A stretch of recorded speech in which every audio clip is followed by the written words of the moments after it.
आज हम आप लोगों को बच्चे बिहार बोर्ड में जो क्वेश्चन पूछे गए हैं उस सबको हम आ, बताएंगे। और इससे पहले भी जो दो मेरा लेक्चर है जिनमें से 20-20 क्वेश्चन हो चुका है। आज फिर हम 20 क्वेश्चन बताएंगे। यह जो है आ, बहुत ही महत्वपूर्ण है, जो एग्जाम में पूछे गए क्वेश्चन है। और साथ ही साथ इसको हम लोग एक्सप्लेन भी करते हैं। देखो बच्चे, आज फिर 20 क्वेश्चन आपको बता रहे हैं। और मेरा प्रयास रहेगा जो जितना भी चैप्टर है सभी चैप्टर का ऑब्जेक्टिव बिहार बोर्ड में क्वेश्चन पूछे गए हैं उसको बताएंगे। बताने के साथ साथ एक्सप्लेन भी करेंगे। ऐसा नहीं है जो सिर्फ ऑप्शन इसका ये होगा टिक लगा देंगे, ऐसा नहीं करेंगे, सबको एक्सप्लेन करेंगे। निश्चित रूप से ये बहुत ही महत्वपूर्ण है क्लास 10th वाले बच्चों के लिए। सबसे पहले देखिए बाबू, आज का जो फर्स्ट क्वेश्चन है, जो हाँ पिछला जो लेक्चर था उसमें यह छूट गया था, क्योंकि वहीं पे ये कुछ ऐसा इशू था जिसके कारण जो है सो ये हो गया था। तो वहीं से हम स्टार्ट कर रहे हैं। चलिए बाबू, यहाँ पर क्या यह है, जो दो संख्याओं का गुणनफल 8670 है और उसका मौसा 17 है, तो उसका लौसा क्या होगा। देखो बच्चे, पिछले दिनों आपको बता रहे थे, हम क्या बताए थे, देखो LCM। LCM कलर चेंज थोड़ा कर लेते हैं इसको हम। LCM मल्टीप्लाइड LCF बराबर में होता है बाबू रे, पहली संख्या, पहली संख्या और गुणाम होता है बाबू रे दूसरी संख्या, दूसरी संख्या। ठीक। तो हमको क्या करना है, जो LCM और HCF बराबर था पहली संख्या गुनी दूसरा संख्या। तो यहाँ पर देख लेंगे बाबू, क्या है, मौसम को दिया है यानी HCF दिया 17। मुझे लाना है लॉस, ये लॉस हुआ। और ये यहाँ पर देख रहे हैं अपन मौसम हुआ। तो मौसम दिया है, तो यहाँ पर लिख लीजिए आप लोग LCM। LCM गुना मौसम का वैल्यू कितना दिया बाबू, 17 बराबर। और यहाँ पर देखो बाबू क्या दिया है, दो संख्याओं का गुणनफल, यानी पहली संख्या गुनी दूसरी संख्या के वैल्यू दिया है 8670। हमको क्या लाना है, LCM लाना है। ये जो 17 है मल्टीप्लाइड में से एक्सचेंज करें डिवाइड हो जाएगा। LCM बराबर क्या हो जाएगा, 8670 बट्टा में यहाँ पे क्या होगा बाबू 17। तो इसको साइड में भाग दे दीजिए आप, 17 को 8670 को। ठीक है। जब इसको भाग देंगे बाबू ने तो 17 बच्चे कितना हो जाएगा, यहाँ पर 85। तो लिख लीजिए आप लोग जो है सो 85। और 6 में से 5 गया एक, ये तो कट ही गया। फिर यहाँ पे कितना उतार देंगे हम लोग है, एक। 17 है काम, यहाँ पे कितना हो जाएगा 17। तो ये भी कट गया। लास्ट में बचा यहाँ पे क्या, जीरो। यहाँ पर जीरो उतारेंगे तो लगेगा नहीं, तो यहाँ पर जीरो उतार दीजिए। यानी यहाँ पर कितना हो जाएगा बाबू रे, ये आपको हो गया यहाँ पर कितना 510। तो सभी को समझ में आ गया होगा निश्चित रूप से। तो आगे हम बढ़ते हैं, यहाँ पर जो है LCM आ गया हमारे 510। अगला क्वेश्चन देखिए, 6, 8 और 22 का लॉस और मौसा का अनुपात। देखो बाबू, यहाँ पर कितना दिया है 6, और यहाँ पर दिया कितना 8, और यहाँ पर दे दिया 22। इसका हम लोग लाएंगे लॉस। सबसे पहले लॉस निकालेंगे। लॉस होता है lowest common factor. Lowest common factor कैसे निकालेंगे, सो देखिए। ये जो 6 है बाबू ना, तो देखो कैसे निकालेंगे इसको। सबसे पहले यहाँ पर देखिए, तरीका समझ लीजिए। LCM निकालने का तरीका समझिए। इसको तो नॉर्मल वे में सबको आए हुए करता है, वो तो उस हिसाब से भी निकाल सकता है। एक और तरीका बता देते हैं हम, पहले निकालो ऐसे ही करके, उसके बाद फिर एक और अगला तरीका बताएंगे। 6, 8 यहाँ पर 22 है, LCM नॉर्मल वे में निकाल लीजिए। 2 से लगाएंगे तो 2 तिया 6, फिर 2 चौका 8, और फिर क्या हो जाएगा, ये 11 हो जाएगा। ठीक है। अब तो हमको नहीं लग रहा है जो ये लगेगा, क्योंकि सिंगल सिंगल है, 3 4 ये तो मल्टीप्लाइड हो जाएगा यहाँ पर। 2 गुना 4 गुना और 2 गुना 3, 2 गुना 3 गुना और 4 गुना, यहाँ पे कितना होगा, ये 11। सबको मल्टीप्लाइड करेंगे, कितना हो जाएगा बाबू, देखो यहाँ पर है 2 तिया 6 और 24। 24 को मल्टीप्लाइड करेंगे 11 से, तो कितना हो जाएगा, यहाँ पर पहले एक से होते हुए लगाएंगे 24, फिर एक से लगाएंगे तो यहाँ पे कितना हो जाएगा 24। कैलकुलेशन कीजिए, 2 4 2 6, तो यहाँ पर हो जाएगा 4, 264 इसका हो गया। ठीक। LCM यहाँ पे कितना निकलेगा बाबू, 264। ठीक है ना। और उसके बाद में क्या करना है बाबू, हमको है मौसल लाना है। मौसम, चलिए मौसम लाइए। यहाँ पर दिया है बाबू 6, यहाँ पर दिया 8, यहाँ पर दिया 22। देखो बाबू पहले इसको फैक्टर कीजिए, गुणनखंड कीजिए। 6 को जो गुणनखंड करेंगे तो 2 गुना 3। 8 का गुणनखंड करेंगे ना तो 2 गुना 2 गुना 2। ठीक है ना, 22 का कीजिए 2 गुना 11। ठीक है। अब देखो बाबू यहाँ पर क्या करना है, हम जो मैच करता है उसको सर्कल बना लेते हैं। जैसे देखिए इसमें मैच किया, इसको सर्कल बना लीजिए, इसमें भी सर्कल बना लीजिए, इसमें सर्कल बना लीजिए। तो एक एक को दो मैच कर गया। फिर दोबारा देखिए अगर यहाँ पे 3 है, इधर भी 3 नहीं है, इसमें भी 3 नहीं है, जो हम लोग सर्कल बनाते हैं। तो केवल सिंगल इसमें, अब देखिए यहाँ पर 2 है तो यहाँ पर और 2 नहीं है, सिंगल एगो 2 था तो उसको सर्कल बना लीजिए। तो कितना कॉमन आ रहा है सभी में, 2 2 2 आ रहा है। यानी इसका एचसीएफ जो है बाबू रे वो क्या आ जाएगा, 2 आ जाएगा। यहाँ पर देखिए 264 था, ये था आपको क्या एलसीएम, ये क्या हो गया एचसीएफ हो गया। तो हमको अनुपात पूछा किसका किसका, देखिए यहाँ पर है लॉस और मौसा का अनुपात पूछा बाबू ने।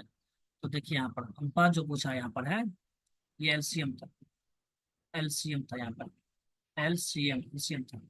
देखिए ऊपर में रखेंगे एलसीएम और नीचे में रखेंगे बाबू ने हम लोग एससीएम। एलसीएम का वैल्यू कितना दिया बाबू ने 264, और इसका दिया है 2। काट दीजिए इसको, 2 एकम 2, 2 तिया 6, 2 दूना 4, 2 एकम 2। यानी कि बाबू ने क्या आया पता है, 132:1, क्योंकि 132/1 है। यहाँ पर ढूंढिए तो ये हो जाएगा बाबू। अच्छा आपको एलसीएम के बारे में बताया है और तरीका एगो, तो सबसे बड़ा वाला हमको लेना है। जैसे यहाँ पर क्या लेंगे बाबू ने, जैसे कि यहाँ पर 6 8 22 है ना, तो सबसे बड़ा यहाँ पर क्या है 22 है। तो 22 का मल्टीप्लाइड करना शुरू करेंगे, जैसे 22 दूना 44।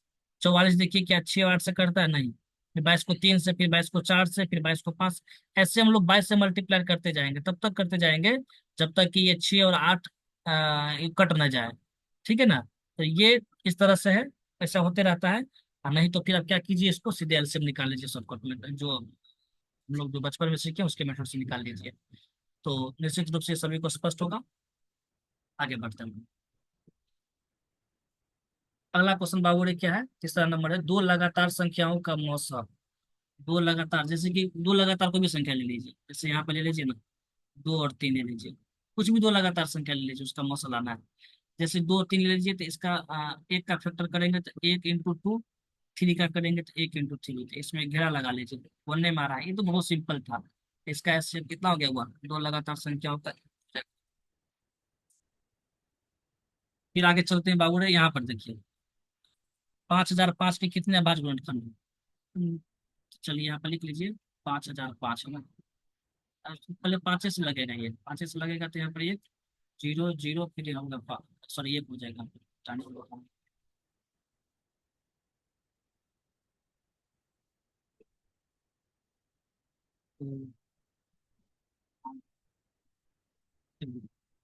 तो यहाँ पे क्या हो जाएगा बाबू रे, 1 हो जाएगा। ठीक है।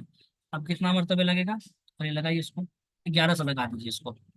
11 जो है 99, एक उधर चला जाएगा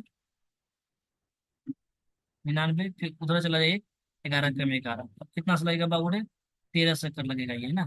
13 सत्ते कितना हो जाएगा, 91 हो जाएगा।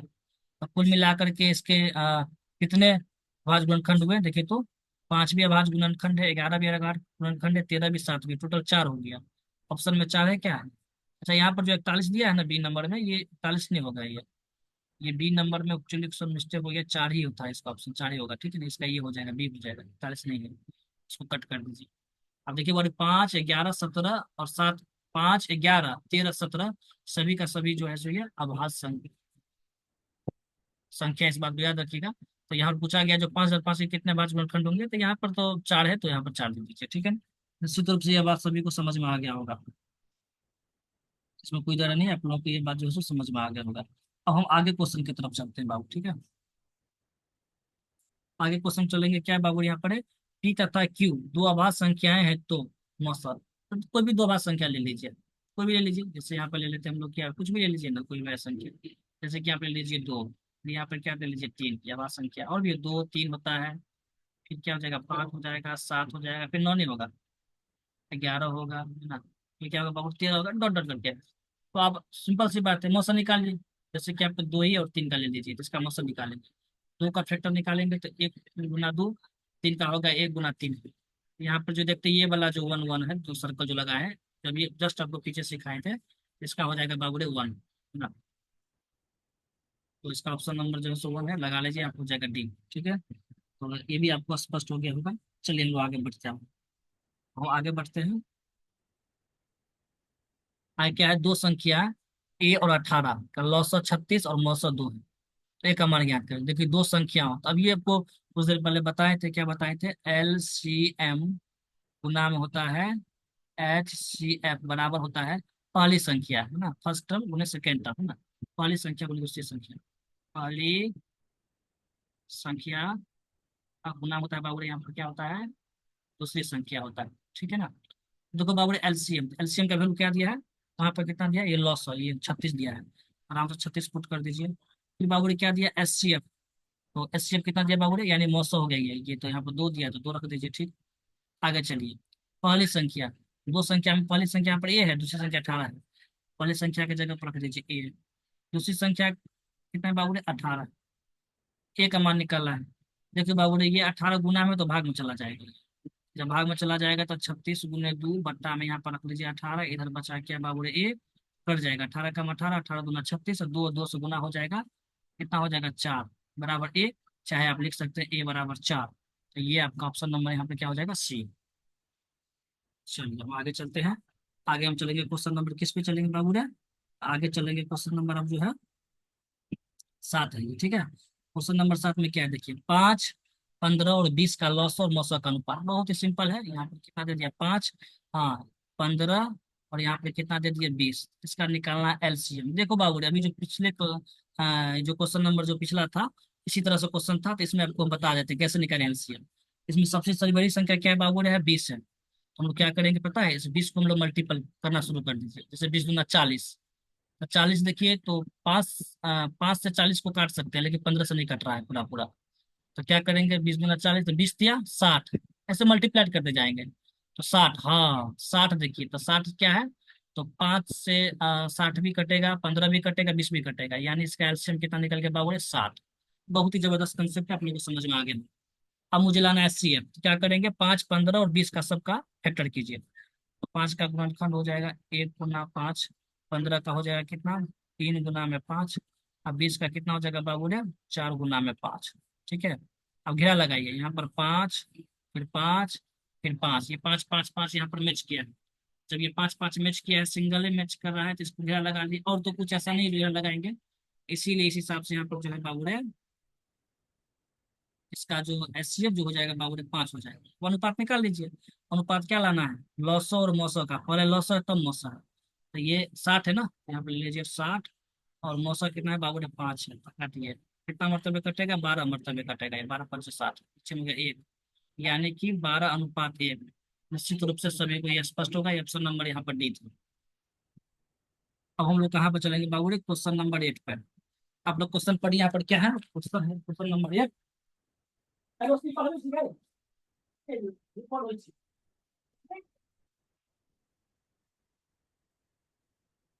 तो अब यहाँ पर क्वेश्चन नंबर 8 है। ठीक है, तो क्वेश्चन नंबर 8 देखिए क्या है, जो सबसे छोटी आभास और सबसे छोटी भाज्य, तो इस बात को बाबू याद रखेंगे, जो सबसे छोटी जो आभास संख्या है सो क्या है, तो सबसे छोटी आभास संख्या बाबू यहाँ पर कितना लिखेंगे हम लोग, है ये 2 है ना। उसके बाद और लिखे देता आभास संख्या, चलिए 2 है, 3 है, 5 है, 7 है, 11 है, फिर 13 है, फिर 17 है, फिर 19 से डॉट डॉट डॉट, लेकिन सबसे छोटी आभास संख्या क्या होगा बाबू ये है, 2 है। ठीक है, उसके बाद सबसे छोटी भाज्य संख्या, तो बाबू भाज्य संख्या होता है 4 से शुरू होता है।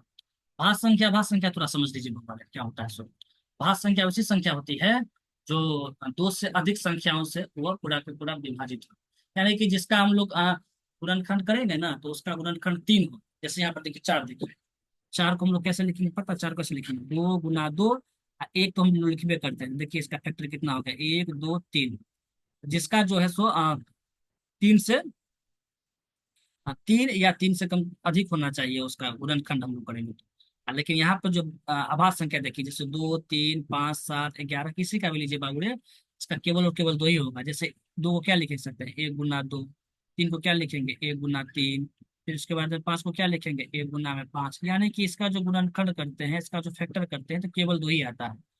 लेकिन भाज्य संख्या जो होता है बाबू रे, कम से कम 3 होना चाहिए, ज्यादा से ज्यादा जितना है उससे लेना देना नहीं है। तो आप लोग निश्चित रूप से समझ गए होंगे, तो वैसे कंडीशन में जो भाज्य संख्या होता है बाबू रे, सबसे छोटी भाज्य संख्या वो होता है 4। उसके बाद में अपना आगे बढ़ता जाएगा, 6 8 10 जो दे से देना अपना दे सकते हैं, लेकिन सबसे छोटी आपको बता दिया आपको है, आप लोग अपना खुद समझदार है अपना वो कर लेंगे। तो यहाँ पर क्या था बाबू ने, गुणनफल पूछा, तो गुणनफल पूछा है तो यहाँ पर लिख लेंगे 2 और 4 बराबर, यहाँ निकल गया 8। कहीं पे है तो अपना ये चीज कर लीजिए। ठीक है, निश्चित रूप से सबको स्पष्ट हो गया होगा। अब हम चलते हैं कहाँ पे, जो है सो क्वेश्चन नंबर 9 पे। निम्न में से कौन सी अभाज्य संख्या है, कौन नहीं जानता इसके बारे में, है ना? तो ये 29 हो जाएगा इसके बारे में, है ना? क्योंकि 29 जो है सो 29 खुद और एक के छोड़कर किसी और संख्या से नहीं करता है, इसीलिए ये जो है सो बाह्य संख्या है। बाह्य संख्या की परिभाषा भी यही है, एक और खुद के अलावा किसी और संख्या से नहीं करते उसको बाह्य संख्या कहते हैं। ये देखिए बाबू 2019 में पूछ चुका है, तो किसी पूर्णांक m के लिए सम संख्या का रूप, ये तो हम पिछला 2 लेक्चर आप देख लीजिएगा, उसमें ऐसा बार बार क्वेश्चन आया था, 2019 में तो पूछा है, इससे पहले भी कितना बार पूछ चुका है। अगर सम संख्या यहाँ पर देख ले बाबू जी, सम संख्या के बारे में पूछेगा, यहाँ पर दिया m, तो ऑलरेडी से कर देंगे हम लोग 2m। अगर यहीं पर क्या करता, यहीं पर खाली भी सम कर देता, तब इसका आंसर डी हो जाता है, यहाँ पर डी हो जाता। फिलहाल यहाँ पर सम पूछा है, सी इसका ऑप्शन हो जाएगा, ठीक है ना? चलिए बाबू अब हम चलते हैं कितना, 11 नंबर पे। तो प्रथम हाँ ये क्वेश्चन ध्यान से देखिए, बड़ी महत्वपूर्ण है। यहाँ पर दिया है बाबू रे 13,986 आभाज्य संख्याओं का योग n है, तो n हमेशा भाज्य होगा। यहाँ पर ऑप्शन दिया है, तो आपको बताना है जो किस संख्या से पूरा भाज्य होगा। तो पहले हम समझेंगे, बड़ी बढ़िया क्वेश्चन है ये, 2018 में पूछ चुका है। देखिए यहाँ पर सबसे पहले आभाज्य संख्या लिखिए, यहाँ पर आभाज्य संख्या कितना होता है, 2 3 5 7 9 नहीं होगा, 11 13 ... टोटल कितना है बाबू रे, 13,986 पद है टोटल। टोटल यहाँ पे कितना है बाबू रे, डॉट डॉट कहाँ तक गया, 13,986 पद है, ठीक है ना? 13,986 पद तक है ये भगवान कहाँ चला गया, 13,986 पदों तक है ये, पदों तक है, ठीक है बाबू रे। अब यहाँ पर ये समझना है, छोटा सा आपको कंसेप्ट बता देते हैं बाबू रे। जो यहाँ पर एक चीज ये समझना है आप लोगों को है, जैसे कि जैसे कि ये समझना है बाबू रे, जैसे कि आपको यहाँ पर जैसे ले लीजिए आप 2, ठीक है? 2 यहाँ पर क्या हो गया, सम संख्या है, और यहाँ पर बाबू क्या है ये, 2 सम संख्या। तो सम संख्या को सम संख्या को जोड़ते हैं तो 4, ये भी देखिए यहाँ पर क्या है बाबू रे, सम संख्या आया है। क्लियर? अच्छा अब देखो बाबू रे, यहाँ पर है जैसे कि यहाँ पर ले लिए 2, यहाँ पर ले लिया, यहाँ पर क्या 1, 2 यहाँ पर सम संख्या है, एक विषम संख्या है, तो सम संख्या को विषम संख्या से जोड़ते हैं तो यहाँ पर आ गया 3, देखिए विषम संख्या आ गई। ठीक है, इस बात को हमेशा याद रखिएगा, सम संख्या को सम संख्या से जोड़ेंगे तो क्या आ जाएगा, सम संख्या आ जाएगा, ठीक है? और विषम संख्या को सम संख्या को अगर हम विषम संख्या से जोड़ेंगे बाबू रे, तो यहाँ पर ये क्या हो जाएगा, ये विषम संख्या का, ठीक है? और एक और बात याद रखना है, जैसे यहाँ पर लीजिए 1, उसके बाद में यहाँ पर लीजिए बाबू रे 3, तो एक भी विषम संख्या है, 3 भी विषम संख्या है, तो विषम संख्या को विषम संख्या से जोड़ेंगे। यहाँ पर 4 देखिए बाबू, तो ये क्या हो जाएगा आपको, सम संख्या। यहाँ पर एक बात ये समझना है, लेकिन अगर यहीं पर हम क्या लिख दिए, 1 फिर लिखे 3 फिर लिखे 5, देखिए 1 3 और 5 तीनों का तीनों विषम है, तो 1 और 3 1 और 3 कितना हो, 4, और 4 में 5 जोड़ेंगे तो यहाँ पर कितना हो जाएगा बाबू रे, हो गया 9। यानी कि अगर विषम संख्या को विषम संख्या से जोड़ेंगे, सम संख्या है, लेकिन अगर विषम संख्या को विषम बार जोड़ेंगे, विषम संख्या को अगर हम लोग क्या बार जोड़ेंगे, विषम बार जोड़ेंगे, तो कहीं पढ़ा रहा। हाँ अभी रुका, कहीं दे ऑनलाइन क्लास लो मुझे बतिया छी। हाँ, तो आप लोगों को हम ये कह रहे थे, जो विषम संख्या को अगर हम लोग विषम बार जोड़ेंगे तो कितना आ गया, देखिए यहाँ पर है विषम संख्या आ गया। फिर से रिपीट करते समझिए मेरे प्यारे मित्र, अगर हम लोग सम संख्या को सम संख्या के साथ जोड़ते हैं तो सम संख्या आता है। फिर देखिए यहाँ पर क्या है बाबू रे, ये 2 जो देखते हैं क्या है ये आपको जो है सो सम संख्या है, और एक क्या विषम संख्या। तो इसे क्या समझ में आया, सम संख्या को विषम संख्या को जोड़ेंगे, विषम आएगा, हम लिख देते हैं चलिए, सम संख्या प्लस प्लस सम संख्या बराबर, यहाँ पे कितना हो जाएगा बाबू रे, सम संख्या आएगा, ठीक है? अगर बाबू रे यहाँ पर क्या रहता, सम संख्या प्लस यहाँ पर क्या लिखेंगे बाबू, विषम संख्या। ठीक। तो सम संख्या अगर विषम संख्या से जोड़ेंगे बाबू रे, सम संख्या विषम संख्या से जोड़ेंगे तो ऑलरेडी से यहाँ पे कितना हो जाएगा, विषम संख्या। ठीक है, ठीक है, विषम संख्या हो गई। क्लियर।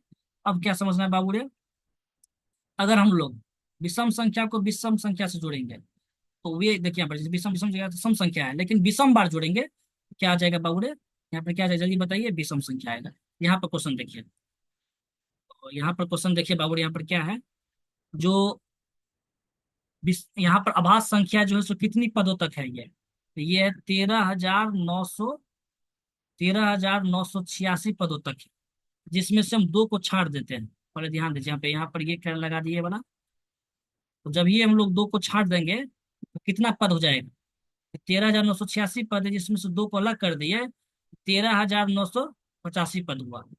13,900 क्या हो गया, 85 पद हो गया। ये बात तो सभी को स्पष्ट है। अब यहाँ पर देखो बाबू रे, अब यहाँ पर क्या है बाबू रे, तो यहाँ पर देखिए 3, 5, 7, 11, 13 dot dot dot dot dot dot, जब दो को अलग कर देंगे 13,986 में से दो हट गया तो 13,985 पद हो गया। तो 13,985 पद है बाबू रे, तो इसको हम लोग विषम बार हुआ, सिंपल सी बात है। अगर विषम बार है, ध्यान से समझेंगे, 3, 5, 7, 11, 13 डॉट डॉट डॉट 13,985 पद हो जाएगा अगर दो को अलग कर दिए। देखिए यहाँ पर घेरा लगा, दो को अलग कर दिए तो 3, 5, 7, 11, 13 सभी सम संख्या है, तो 13,985 यानी विषम बार, 3 से लेकर के 13,985 पदों तक, यानी कि विषम बार तक जोड़ेंगे तो ऑलरेडी से क्या हो जाएगा, बहुत विषम संख्या। यहाँ पर समझ लीजिए, जैसे 1, 3, 5, विषम संख्या को विषम बार जोड़े तो विषम संख्या आई यहाँ। ये एक बात मुझे स्पष्ट हो गया है। तो 3, 5, 7, 11, 13 डॉट डॉट डॉट 13,985 पद तक जोड़ेंगे तो हमको जो आएगा, तो यहाँ पे लिखे दो प्लस में लिख लेते हैं, वो जो आएगा जो संख्या है जोड़ने पर वो आएगा विषम संख्या। ये बात सभी को स्पष्ट हो गया, विषम संख्या ही आएगी। अब समझो बाबू रे, अगर विषम संख्या में हम लोग ये दो सम है, विषम संख्या में अगर हम लोग क्या जोड़ेंगे सम संख्या को, तो वे क्या आ जाएगा, यहाँ पर देख लीजिए ना, यहीं पर तो है ना, क्या है बाबू रे, सम संख्या विषम संख्या है, तो सम संख्या को विषम संख्या में जोड़ेंगे तो क्या आएगा, विषम संख्या आएगा, तो वे आपको आएगा विषम संख्या। तो आप यहाँ पर स्पष्ट हो गया है, जो आभास संख्या जितना भी है अगर हम लोग 13,986 पदों तक जोड़ेंगे तो ऑलरेडी से विषम संख्या आएगा। और जब विषम संख्या आएगा तो 6 भी नहीं काट पाएगा इसको, तो इसीलिए ऑप्शन ये गलत हो जाएगा, मतलब ये ऑप्शन नहीं है। ये भी 4 है, क्योंकि 4 सम संख्या है, आपको जोड़ते हैं तो विषम संख्या, ये भी नहीं होगा, ये भी नहीं होगा। यहाँ पर कुछ दिया ही तो यहाँ पर क्या हो जाएगा, इनमें से कोई नहीं, इसका आंसर ये हो जाएगा। ठीक, निश्चित रूप से आपको स्पष्ट हो गया है, आप उसको अपना बार बार पीछे करके देख सकते हैं, समझ सकते हैं। चलिए, अब यहाँ पर क्या है पाबोड़े, क्वेश्चन नंबर 12 है, 16, 20, 24 सबसे छोटी पूर्ण वर्ग संख्या बताएं। तो 16, उसके बाद में यहाँ पे कितना दिया है बाबूडे, 20 और 24 जो प्रत्येक से विभाजित हो। सबसे पहले हम लोग इसका एलसीएम ले लेते हैं, 16, 20, 24 का एलसीएम लेते हैं। एलसीएम ले लेते हैं, एलसीएम लीजिए, दो दो अट्ठे, और यहाँ पे हो जाएगा बाबू 10, यहाँ पे हो जाएगा 12। फिर देखिए बाबू, दो चौका, दो पंचा, यहाँ पे हो जाएगा दो छक्के। फिर बाबू देखिए, दो दूना 5 ऐसे रह जाएगा, दो दूना 5 ऐसे हो जाएगा, दो तिया। अब नहीं हमको लगता है जो ये होगा, तो गुना कीजिए, 2 दूना 4, दूना 8, दूना 16, 16, 16 तिया 48, 48 को 5 से गुना कर लीजिए, 48 को 5 से गुना कर लीजिए, 5 8 40 के जीरो, तो कितना हो जाएगा 4, 5 चौका 20 और 4 कितना हो जाएगा 240 हो गया। ठीक है, तो मुझे इसका एलसीएम लाइन 240 है। अब यहाँ पर देखिए बाबू, यहाँ पर क्या बोला है, 16, 20, 24, हाँ, प्रत्येक से विभाजित हो, लेकिन सबसे छोटी पूर्ण वर्ग संख्या। तो यहाँ पर हमको यह ध्यान देना है, 240 तो ये पूर्ण वर्ग संख्या है नहीं है, 2400 भी नहीं है। यहाँ पर है क्या, एगो ऑप्शन नंबर बी है, एगो ऑप्शन नंबर डी है, 1600 है, 3600 है। तो अब मुझे देखना है क्योंकि ये दोनों तो ऐसे ही कट गए, ये दोनों ऑप्शन तो होगा नहीं, या तो बी होगा या तो डी होगा। अब हमको ये देखना है कि क्या 1600 को 240 पूरा पूरा काट पाता है। चेक कर लीजिए यहाँ पर, ऊपर में लिख लीजिए आप 1600 और नीचे में रख लीजिए 240। ठीक है, काट कर दीजिए, जीरो से पहले जीरो कर देते हैं, इसको 8 से काटेंगे, 8 3 24, यहाँ पर कितना हो जाएगा, 8 दूना 16, ये जीरो आ जाएगा, 20/3, यानी कि ये भी नहीं होगा। इसका मतलब ऑप्शन इसका हो जाएगा डी। आप लोग चेक कर लीजिए, है ना। 3600 है ना बाबूरे, 3600 को 240 से भाग दीजिए तो जीरो से जीरो कट जाएगा, कट कीजिए। 8 से काटेंगे, 8 3 24, 8 से तो कट नहीं रहा, 4 से कटेगा ये, है ना। तो ही कट रहा है, 4 से इसको काट दीजिए, ठीक है ना। फिर से यहाँ पर लिख लेते हैं इसको, 3600 नीचे में जाएगा 240, जीरो से जीरो यहाँ पे कट गया, काट दीजिए इसको जो है सो, 4 6 24, यहाँ पर हो जाएगा 4 9 36, यहाँ पर हो जाएगा जीरो। आप फिर इसको काट दीजिए ना, चाहे 6 से काटेंगे तो 15 से, 15 बार इसे मतलब पूरा पूरा कट रहा है ये, इसलिए इसका ऑप्शन नंबर क्या हो गया बाबू रे, डी हो गया। और अगला क्वेश्चन चलेंगे बाबू रे, कितना नंबर पर चलेंगे अब हम डायरेक्ट चलेंगे किस पर पता है नहीं, चलेंगे हम लोग 13 नंबर पे। 13 नंबर क्या है बाबू रे, तो दो संख्याओं का लघुत्तम समावर्त इनके महत्तम समावर्त का 14 गुना है, तो इनके लसो और मसो का जोड़ इतना है, तो यदि एक संख्या 280 है तो दूसरी संख्या क्या होगी। चलो बाबू हम लोग बनाते हैं, पहले हम लोग मान लेते हैं, यहाँ पर क्या मान लेते हैं, एलसीएम। एलसीएम बराबर मान लीजिए एक्स, यहाँ पे दो संख्याओं का लघुत्तम समावर्त, इसका महत्तम 14 गुना है, तो मान लिए कि एलसीएम लघुत्तम जो है सो एक्स से समावर्त, और मान लेते हैं बाबू एससीएफ, और मान ली वाई, ठीक है। अकॉर्डिंग टू क्वेश्चन पे चलिए, दो संख्याओं का लघुत्तम समावर्त हम लोग यहाँ पर माने एक्स है, महत्तम समावर्त का 14 गुना है, यानी कि एक्स बराबर यहाँ पर हो जाएगा 14 y, according to question, question के अनुसार। फिर क्वेश्चन में क्या क्या है, इनके लॉस और मौसक का जोड़ देखते हैं ना, लॉस और मौसक का जोड़ दिया 600, यानी कि लॉस हो गया एक्स है और मौसक आपको वाई है, तो जोड़ यहाँ पे कितना दे दिया बाबू ने, 600, 600 कर दिए। अब देखिए बाबू ने ये एक्स बराबर 14 और वाई जा रहा है, यहाँ पुट कर देंगे हम लोग, यहाँ पुट कर देंगे तो 14 वाई प्लस में वाई बराबर यहाँ पे क्या बाबू है, 600, ठीक है। 14 एक को जोड़ेंगे तो कितना हो जाएगा, 15 वाई बराबर हो जाएगा बाबू रे कितना, 600। अब वाई का मान निकालेंगे ना बाबू रे, 600 का हम लोग कितना से भागा देंगे, 15 से कर देंगे, काट के 15 चौका यहाँ हो जाएगा 60, ये कर देंगे तो हो जाएगा जीरो, 40। वाई बराबर निकल गया 40, है ना। वाई बराबर क्या निकल के बाबू रे, यहाँ पे पुट कर दीजिए 40। तो एक्स का मान लेना है बाबू रे, तो एक्स बराबर होता है 14 वाई, देखिए 14 को कितना से गुना कर देंगे हम लोग, 40 से गुना कर देंगे, ठीक है बाबू रे, कितना हो जाएगा, 14 चौका हो जाएगा बाबू रे 56, है ना, 560। इस बात को हमेशा याद रखेंगे, हम लोग को जो है ये एक्स का मान आ गया 560, वाई का मान हो गया 40, यानी कि एचसीएफ का मान 40 और एलसीएम का मान कितना आ गया 560। क्वेश्चन में क्या पूछ रहा है पता है, यदि एक संख्या 280 है तो दूसरी संख्या बताइए। तो बाबू रे एक फॉर्मूला आपको पता है, क्या पता है बाबू रे, जो एलसीएम गुना में होता है एचसीएफ बराबर होता है पहली संख्या, तो पहली संख्या गुना दूसरी संख्या। देखिए यहाँ पर क्या दिया, एक संख्या दिया 280, तो यहाँ पर जो है सो हम लिख लेते हैं 280, नीचे लिख लेते हैं, चलिए 280, 280 और गुना में लिख लेते हैं बाबू रे दूसरी संख्या, ठीक है। अब यहाँ पर बाबू रे हम लोग पुट कर देंगे, क्या पुट कर देंगे, एलसीएम। एलसीएम का मान कितना लाए, एलसीएम का मान लाए कितना है, 560, एक मिनट का, 560, और एचसीएफ का मान कितना लाए बाबू रे, एचसीएफ का मान लाए 40, ठीक है ना, बराबर ये 280 आप लिख लीजिए, 280 गुना में हो जाएगा बाबू रे दूसरी संख्या, ठीक है, दूसरी संख्या। अब देखो बाबू रे यहाँ पे क्या करना, 560 है, 280 है, पहले जीरो से जीरो काट दीजिए, ये 28 है ना, तो 28 गुना क्या हो जाएगा 56। अब 2 को 40 से गुना कर देंगे तो 40 गुना कितना हो जाएगा बाबू रे 80, यानी दूसरी संख्या का मान कितना निकल गया, 80। निश्चित रूप से आप लोगों को यह समझ में आ गया होगा, और आज का क्लास हम यहीं तक रहने देते हैं, और फिर हम जो है सो अ, आगे क्वेश्चन जो है सो नेक्स्ट क्लास में पूरा करेंगे।